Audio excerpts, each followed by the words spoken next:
Olha, os CEPACs, eles são títulos emitidos pela administração pública que conferem ao seu portador a possibilidade de construir adicionalmente, construir mais do que a regulamentação urbana normalmente o permite construir. Dessa maneira, ele só pode ser emitido no âmbito de uma operação urbana. A operação urbana consiste em um conjunto de medidas tomadas pela administração pública, com base numa lei votada na Câmara Municipal, com vistas à recuperação, à reurbanização de uma determinada área na cidade. Então, eu quero reorganizar essa área na cidade, eu quero adensar uma determinada área na cidade, eu quero, a partir desse adensamento, promover novos investimentos imobiliários, eu quero realizar ali a recuperação de uma área pode entrar a questão da recuperação de uma área, inclusive degradada, que está um pouco abandonada, como tem muitas áreas aqui em São Paulo. Claro, né? Claro. Especialmente para isso.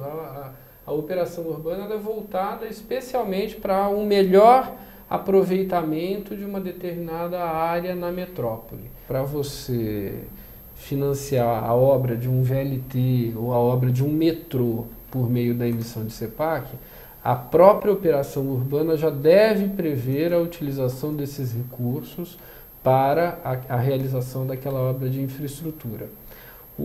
É muito importante que o poder público ele realize as promessas que ele faz à iniciativa privada no momento em que ele divulga uma operação urbana.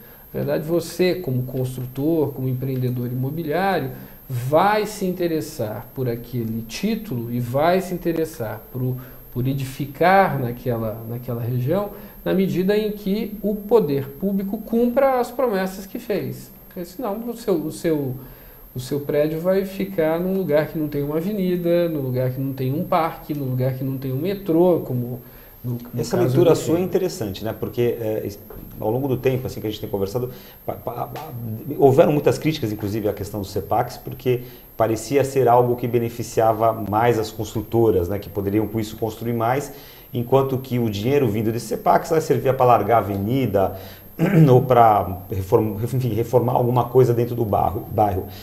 Mas essa visão que você está trazendo é interessante a partir do momento que interessa sim ao construtor, não só porque ele pode construir mais, mas também porque valoriza a área onde está o empreendimento dele. Valoriza a área, ele só vai investir na área se a área tiver algum potencial de valorização. Então a operação urbana ela é em si uma parceria entre o poder público que quer mudar a configuração daquela região dentro da cidade e o particular que quer aquelas mudanças justamente porque com as mudanças o seu investimento vai ser melhor sucedido, mais bem sucedido do que seria se não houvesse aquelas mudanças urbanas. Né? Eu gostaria que você falasse um pouquinho dos benefícios que as pessoas ou a população em geral pode ter com o uso das CEPACs.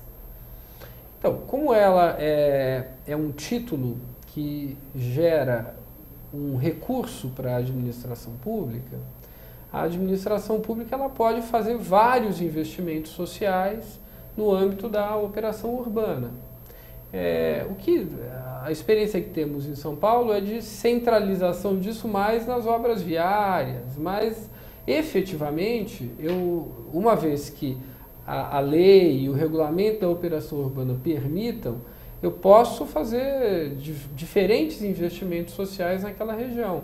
Eu posso construir parques, eu posso construir equipamentos públicos que a população se utilize, eu posso construir infraestrutura de transportes, tudo isso tem a ver com a realização dos objetivos de uma determinada operação urbana.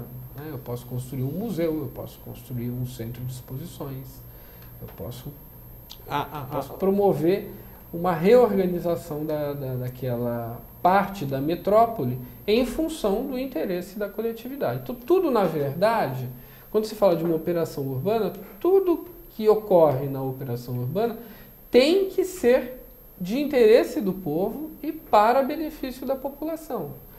O mercado, obviamente, se movimenta em torno da operação urbana com o intuito de lucro, mas esse lucro não pode impedir que a população goze dos benefícios da operação urbana. Longe do objetivo da legislação e das operações urbanas serem instrumentos para o enriquecimento do mercado. Não, o enriquecimento do mercado é que é um instrumento para a promoção, em parceria, de benefícios coletivos. Nós estamos há algum tempo em São Paulo tratando da doença do nosso trânsito com esparadrapos, né? Sem uma resposta definitiva, sem uma resposta concreta que resolva o problema como um todo.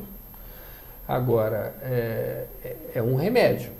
Quando você tem dor de cabeça, você toma um analgésico, né? Agora, se a dor de cabeça é provocada por um câncer no cérebro, o analgésico pode resolver momentaneamente a sua dor, mas não vai resolver o seu problema.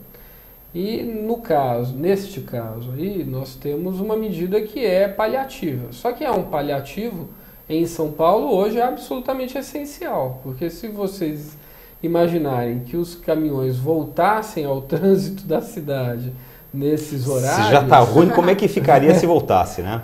A gente ficaria numa situação muito pior, né? Agora, às vezes as coisas precisam piorar um pouquinho para melhorarem depois, porque na vida de uma maneira geral e nas metrópoles, na vida das cidades isso não é diferente, as pessoas se acomodam a um determinado padrão de viver, de comportamento, né? E o paulistano está absolutamente habituado a pegar o seu carro na garagem e sair para a rua com o carro, ainda que o ponto de ônibus esteja a 2 quarteirões, ainda que o metrô esteja a 5 quarteirões. A comodidade e a necessidade de se chegar pontualmente em todos os lugares acaba fazendo com que o paulistano goste de usar o carro e tenha se habituado a utilizar o carro. Então, iniciativas como a dos corredores de ônibus, eu tenho ouvido muitas pessoas reclamarem dos corredores de ônibus. Por quê? Porque está asfixiando a situação de automóveis. O trânsito de automóveis na cidade. Mas, na verdade, é uma aposta na mudança de hábito. Aí vamos dizer assim, puxa, mas a mudança de hábito deveria anteceder a mudança de hábito uma grande infraestrutura em transporte coletivo na cidade. Mas aí nós ficamos em torno daquele dilema, o que vem antes, o ovo ou a galinha? Outro dia, você vê que eu não sou especialista em transporte, né? Mas eu sou advogado, e advogado fala sobre qualquer coisa, você sabe disso, né? Então, outro dia eu vi um documentário na TV sobre uma cidade nos Estados Unidos, se não me engano, a cidade de Baltimore, que promoveu uma grande reestruturação urbana lá.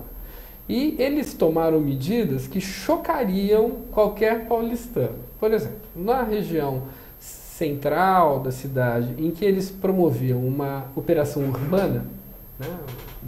Não chamam lá de operação urbana, mas é o que nós chamaríamos aqui de operação urbana, eles tomaram algumas medidas radicais, como encurtar as vias públicas. Então, estreitaram as vias públicas. É uma cidade americana, né? Com hábitos americanos. Culturalmente acostumada a carros grandes, a pistas grandes. Acostumado aos SUVs, acostumado a pistas grandes, né? O americano gosta de usar o V6, né? Ou o V8, né? Então, acostumado a uma grande motorização. Então, eles estreitaram as vias públicas. Além disso, eles proibiram que os prédios que iam ser construídos ali tivessem garagens. Então, tinham que ter poucas garagens, né? E, com os recursos da operação urbana que eles fizeram, eles instalaram um VLT, um bondinho no centro, trafegando por todo esse bairro que foi objeto dessa experiência. As pessoas reclamaram muito.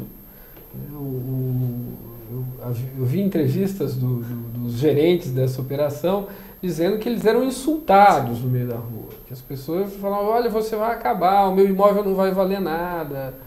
E o que acabou acontecendo? Acabou acontecendo que toda essa intervenção urbana contra o carro, né, contra o veículo, ela construiu um bairro que ficou super valorizado, porque houve um monte de pessoas que resolveram mudar para aquele bairro justamente porque elas não queriam andar de carro, elas queriam andar a pé, andar de bonde, andar de bicicleta. Isso foi muito atraente para elas, morar num bairro que tivesse uma infraestrutura mais humana, menos, ou digamos assim, mais europeia e menos norte-americana.